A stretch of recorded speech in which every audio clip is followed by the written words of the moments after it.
Best Insights. I'm Abby Maloney. I'm joined today by Bob Harvie, the Commissioner for Bucks County, Pennsylvania. Thank you so much for being with me today, Bob. Thank you for having me, Abby. Great. The last few years have seen increased division amongst individuals on all subjects, from healthcare to public policy. As a public official and leader in the community, how do you creatively approach these more divisive issues and try and find solutions that can appease the majority? Well, certainly it's obvious how divided we are on seemingly almost everything. But we still think that for the vast majority of our residents, and probably for all Americans, there are some common things everybody wants. Everybody wants to be able to put food on the table for their families. Everybody wants to know that their kids are safe, that they're safe. They want to live in a safe environment. They want to have economic safety, economic security. And one of the things I think we've had a chance to do since we came into office in the beginning of 2020 was we've done a lot more outreach than has been previously done through this office, especially on social media. We are broadcasting our meetings for the first time ever. We've done Zoom town halls, Facebook town halls. We're on every social media platform now. We've got TikToks, we've got Instagram, we've got a much more active Facebook page, and we're really trying to make people aware of what their county is doing, which really wasn't done in the past. If the newspaper picked up a story about something the county was doing, that's kind of as far as the county would go in terms of making sure that people knew that it existed in some cases. And so a lot of what we've been doing is that kind of outreach, just straight to the public, letting them know this is what's happening, these are the programs we're running, this is how we can help you. And we're also reaching out more, I think, than we've done in the past through our chambers of commerce, for example. There are 3 major chambers of commerce here in Bucks County, as well as directly through our municipalities. There are 54 different municipalities in Bucks. So reaching out directly to them, looking at them as partners to get our message out and make people aware of the things that we're offering here at the county. The 2022 budget for Bucks County is nearly $500 million. What are some of the creative and innovative ways the county is using these funds to both improve and resolve lingering challenges? And how has navigating the turbulent waters of the last few years influenced the way the money is allocated this time around? Well, certainly with the CARES funding that came in 2020, the American Rescue Plan money, which we have half of last year and we get another half this year, that has really opened up a lot of possibilities for us. Some of the things that we really struggle with here, and this is a national struggle, is access to mental health. I think, especially over the past several months, we've seen that a lot of the stigma around mental health is going away, thankfully. People are feeling a little more comfortable about the fact when they see major athletes or people who are major public figures coming out and admitting that they're struggling with mental health issues, which all of us do at some point. Then we start to get rid of that stigma. But still, it doesn't change the fact that there are a limited number of providers, that there are often barriers when it comes to health insurance coverage. There are, especially when it comes to young people, there's a limited number of providers for mental health services, especially in bed treatment facilities. And so what we're trying to do is work not only with our nonprofits, giving them a lot of resources so that they can directly serve people, and also people that we refer to them, but we're also looking to construct our own forensic facility here in Bucks County for people who are in need of sort of emergency mental health treatment. Something that is, we don't want people who are having some kind of mental health breakdown, going into prison, for example, just because they happen to get picked up by the police department. And the police officers, of course, are just doing their job. But if there's a limited number of places to take that person, they don't have any choice. And we've had some issues here. We know that's an issue around the country. We're looking really to do a lot more emphasis, and we have been through direct financial aid to businesses, which is something that has not really been done before by this county. We've given out about $30 million in grants to small businesses throughout Bucks County.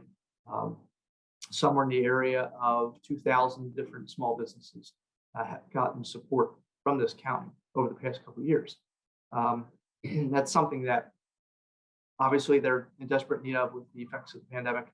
And even still, as the economic effects are lingering, we know they're still hurting.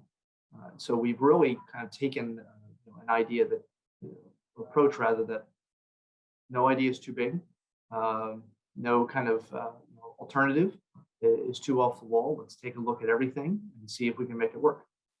With the current national labor shortage and a continued push by the county to diversify local industries, what are some creative ways the board will look to address evolving workforce need for the county? Well, over the past couple of years, we've devoted really hundreds of thousands of dollars to job training.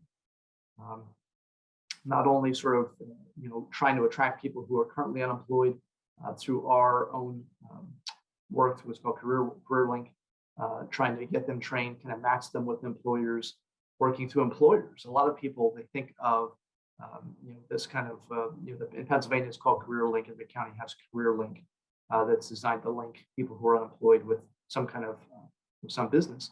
But we're reaching out to the businesses saying, it's not just from the worker's perspective that the worker is using us to find you. You can use us to find workers. And so we're partnering with businesses in that sense. We're working with our community college, which is in the process of building a training facility that's going to have things, everything from medical device training to welding and fabrication training. We have 3 technical high schools in this county, which do tremendous jobs preparing young people to either go on to college to further their education or trade school or go right into the world of work.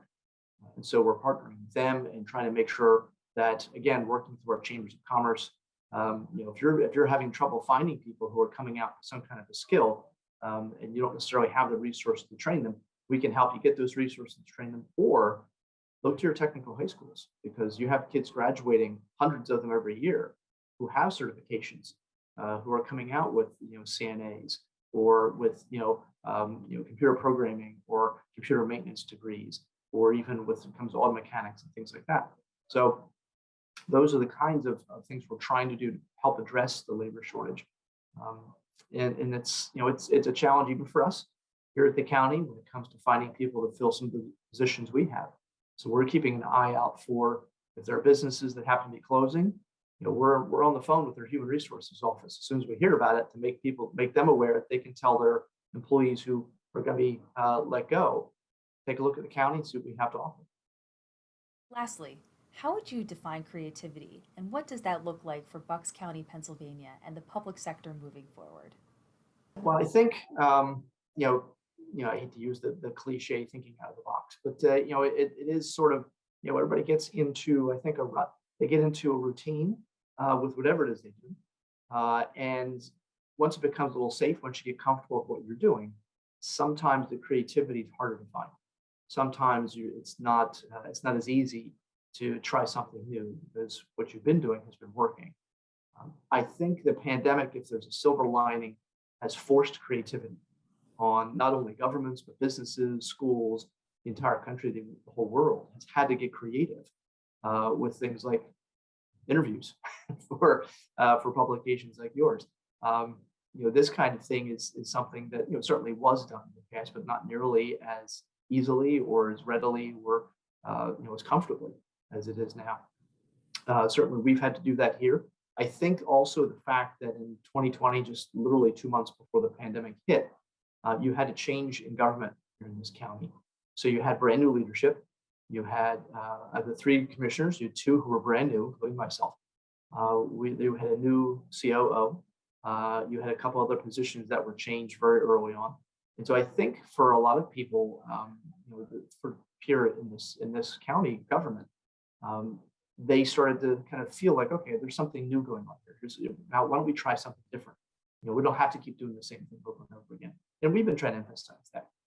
We did a transition plan. We had about 70 volunteers with all kinds of backgrounds and professions from all over the county, analyzed county government. We spent the first almost 6 months of 2020 doing that, interviewing people here at the county, and then developing a transition plan that really has been our roadmap for where we want this county to go. Everything from changing how we do our IT department to budgeting and finance, social services, our parks, and that's something that has kind of, I think, taken the shackles off a little bit of just allowing people to explore whatever idea they have. They let us know what it is, and we'll try to make it work. Thank you again. That was Bob Harvie, the Commissioner of Bucks County, Pennsylvania. If you liked this video, don't forget to like and subscribe to our channel to hear more CEOs and thought leaders share their opinions and advice on the current business climate. Until next time, I'm Abby Malone for Invest Insights. Thank you for tuning in.